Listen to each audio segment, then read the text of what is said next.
Saugatuck is an Indian meaning translation meaning mouth of the river or linked by a river.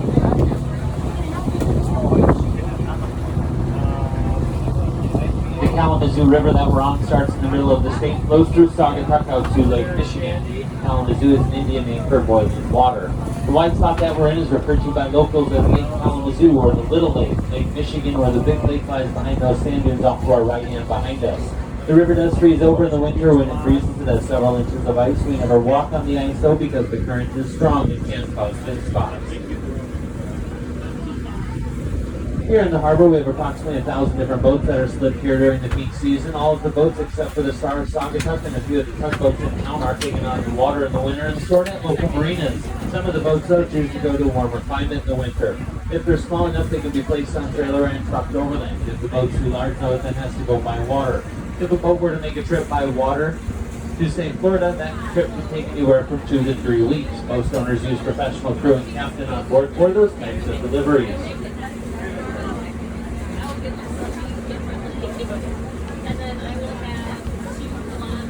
Most of the boats you see here in the harbor are privately owned and maintained. Very few of them have professional crew and captain on board, and believe me, certain days like today, that makes itself quite evident. There is no Coast Guard station here in the port, so we simply go by the big boat rule. That says if my boat's bigger than your boat, I have the right of way. Seems to work out pretty well for us most of the time.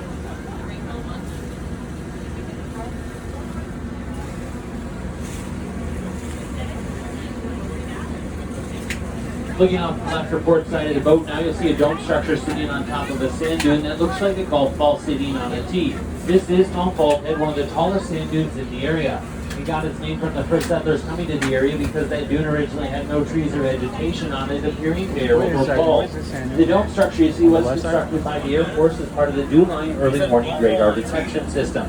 It was used during the Cold War and manned 7 days a week, 24 hours a day. This system was later automated, however, eventually it was decided that if enemy planes ever made it to Saugatuck, Michigan without being noticed, our country was in big, big trouble. This system was eventually dismantled and the city bought the structure for $250. Throughout history, it's also housed a weather radar, ship-to-shore radio antenna, and now simply serves as a landmark for the area. There is a picnic area at the base of the dune and an observation platform at the top of the dune. I will try to point out those areas to you as we go past them.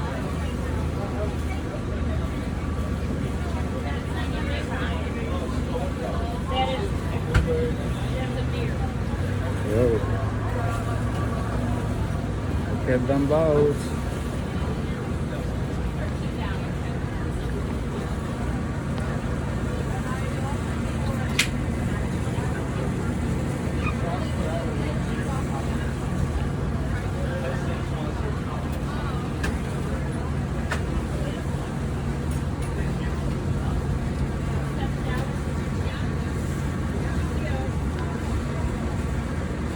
Run for your life. Oh, I feel bad for this one. He's catching all the winds and stuff.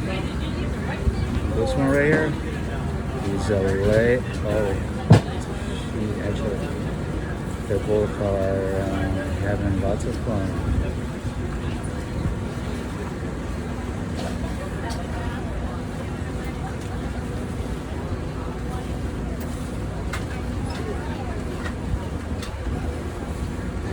Off the right or starboard side of the boat, you'll see a brown building with a green awning that says Butler Restaurant. This is Saugatuck's oldest continuously used building. It was built in 1892 and operated as a steam-powered mill. It was sold in 1900 to a Great Lakes sailor who turned it into Hotel Butler. It was a popular destination as it was convenient to the interurban terminal in the area. The original hotel had 30 guest rooms, a dining room, and a bar. Well, eventually the top 2 stories of the guest rooms were removed, and it was turned into the restaurant you see there today. They're now open for lunch and dinner daily. Off the right or starboard side of the boat again, you'll see a large parking lot behind the boats that are slipped there. This parking lot is all that remains of the Big Pavilion. The Big Pavilion was a large wooden structure built in 1908. It was the first building in Saugatuck to have electricity. It was used as a dance hall in the 20s, 30s, and 40s during the big band era. It was boasted to have the biggest dance floor between New York City and California. It was said you could fit 1,000 people on the dance floor at any one time. Large ships would drop their passengers off in town. During the day, they'd go out to Hobart Beach for some fun in the sun, and at night they'd return to the Big Pavilion and dance the night away. After the big band era died out, it became a roller skating rink and movie theater.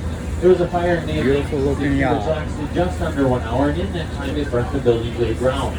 Today, that property is home of Singapore Yacht Club, look at offering them long-term yachts, and trendy y'all. boat docking facilities. We are going to blast a whistle here again. It'll be one short blast if you're on the bow. Oh yeah, get ready for it. Please note it does tend to seem louder, so consider this your warning.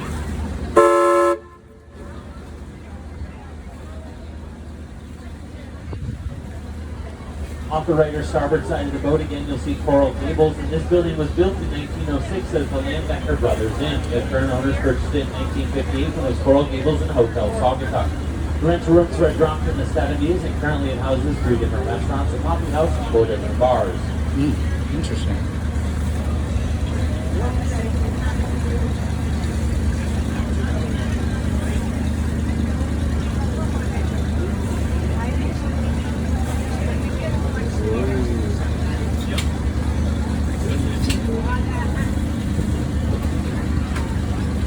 Nice looking beach house. Multiple stories. It's like 3 stories. Or multiple houses, I should say. Oh, yeah. This thing is a glossy as hell. Look at the reflection.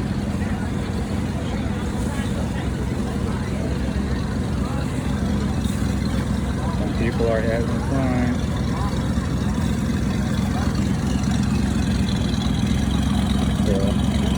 For those people.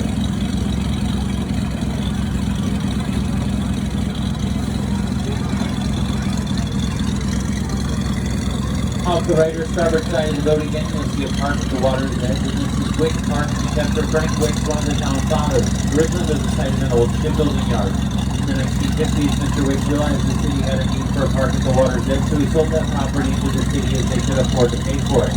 In the 50s, it housed a small pavilion with a roller swing. In the 1960s, it was turned into a small amusement park, and in the 70s, it was turned the park you see there today. They do offer free music in the park on Wednesday nights. If you're in town, you may be worth checking out. It's got a pool.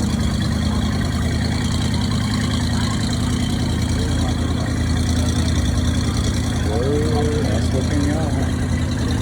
Another one.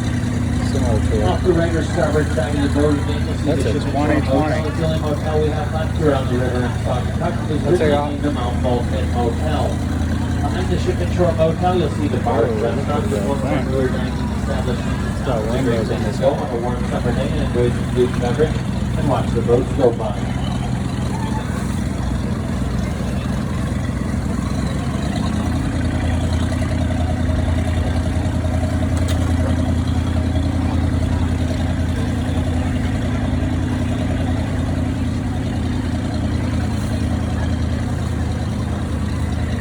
Another pontoon. Well, they got a whole bunch of pontoons. And then there's a little boat. Whole bunch of boats. Hopefully it's not looking like this one here. Nor that one. This one is really terrible.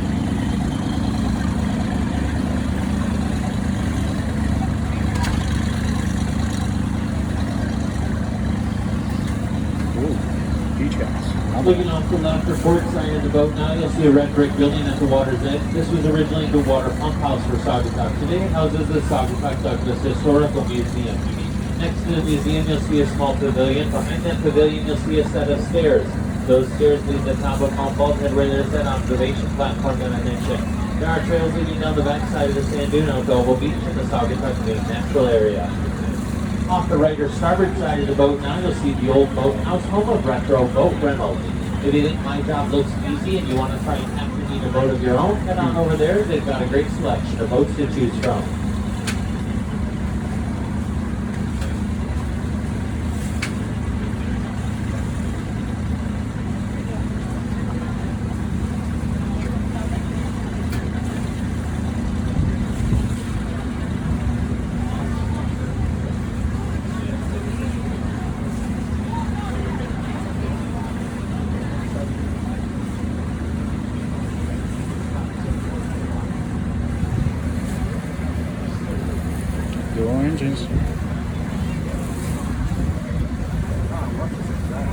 nice looking museum, or no, it's looking like a house.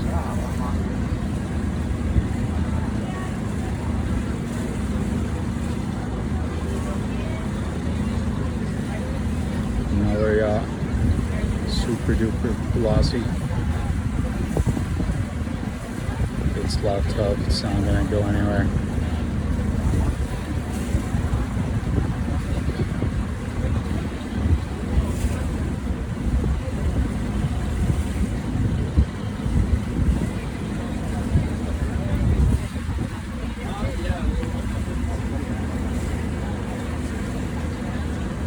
Nice looking yacht. Another one.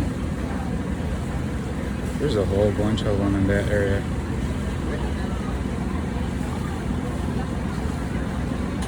Saugatuck has a year-round population within the city limits of around 1,000 people. That increases greatly during the summer when we can cram anywhere from 10 to 15,000 people in this small town.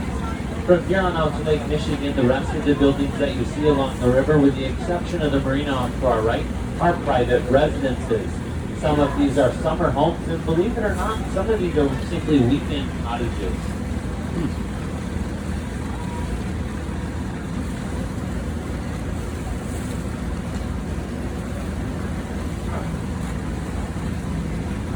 The marina off to our right that I mentioned is Saugatuck Yacht Service. That's the last marina between here and Lake Michigan.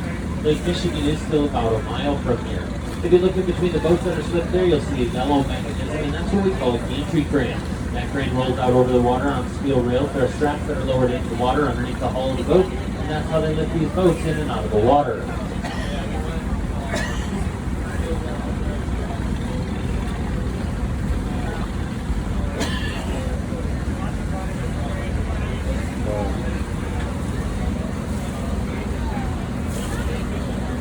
Looking off to the left, the port side of the boat now, you'll see a gray summer cottage, and that's the last piece of developed property you'll see on that side of the river from Huron out to Lake Michigan.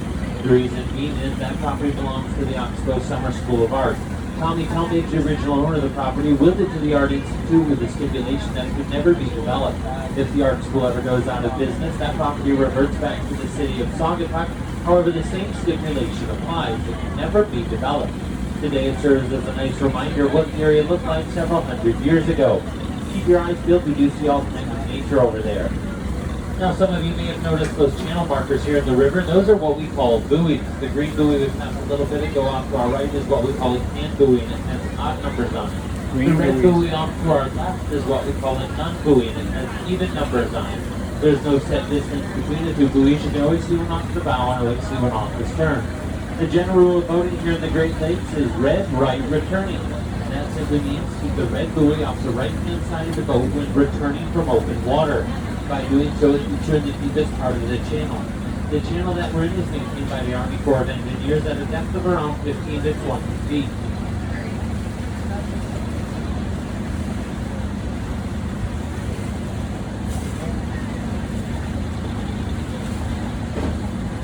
Off the right or starboard side of the boat now, you'll see an overhang structure coming out of the embankment. Behind that, you'll see a brick home. Those two buildings are connected by an underground tunnel. That overhang structure is used as an entertainment or rec room for the home behind it. On the back side of that overhang structure, you'll see a brown doorway with a round window. That's actually the old bank vault out of the bank here in town. The owner of the home purchased the vault before the bank was tore down and placed it on the back side of that overhang structure. It was said that the late owner used it as his wine cellar.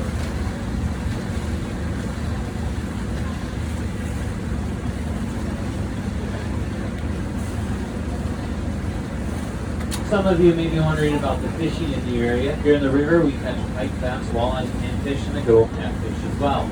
Out Lake Michigan, we can catch primarily perch, salmon, and trout. We'll continue on down the river and pick up the narration as we approach Lake Michigan.